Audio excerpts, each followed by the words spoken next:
What's going on, guys? Welcome back to Faith-Based Apologetics, the channel that tries to level up your faith through apologetics. But I don't just do apologetics, I show you how to do apologetics. And today I'm going to put my money where my mouth is, and hopefully my battery and my camera lasts. I got a comment that I want to respond to. In this comment, I'll put it up here on screen right now.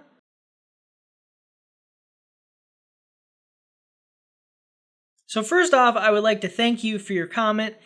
I do want to interact with you, but I don't appreciate with some of the language that you've decided to use because that could be offensive to some people. If you want to respond and you want to have actual argumentation, please, let's have argumentation, let's have discussion, let's talk about it. No need to curse at people. Let's get that out of the way. Okay, so the first thing is obviously he's not satisfied with my answer to that video, which was Jesus was the visible image of the invisible God. He didn't like that answer, but that's what Scripture tells us. He was the visible image of the invisible God. And then he says Jesus wasn't divine in any way. Well, here's the thing. Jesus performed these miracles. I like it how he calls it magic, right? Here's the difference between magic and the miraculous. Magic is a form of deception. You're tricking somebody into believing something that isn't true.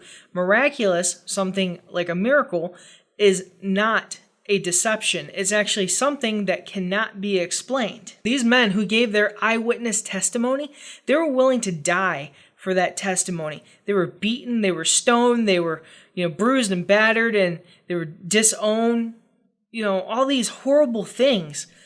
But yet they did it because they said they can't stop telling the truth. They can't stop preaching the truth. So something that they are so sure, absolutely so sure that is true beyond a shadow of doubt. They walked with Jesus. They talked with Jesus. They ate with Jesus.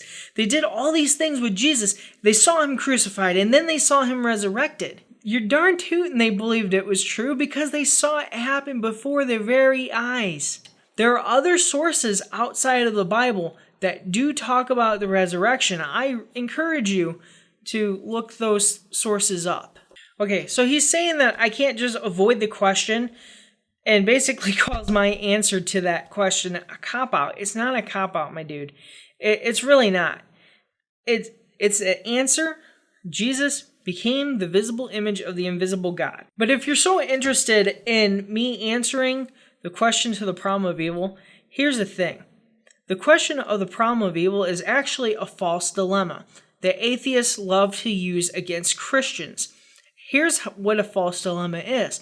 A false dilemma is an oversimplification of a complex issue to make it only appear as if there's only two answers. The problem of evil, just to recap, is how can there be a loving and just God allow evil or bad things to happen to us? In that statement, you are creating the illusion that God can't exist if evil exists. Well, there's a third answer. And the third answer is there can be a loving and just God and there can still be evil. So to give you a real world example, I can say this is a cell phone, but it can't be a cell phone if it has a black case on it. It's clearly a cell phone and it clearly has a black case on it. So that's basically what the problem of evil is doing. The problem of evil is creating this false dilemma, is actually making it appear like there is more answers, or there's only two plausible answers, when in reality there is a third option.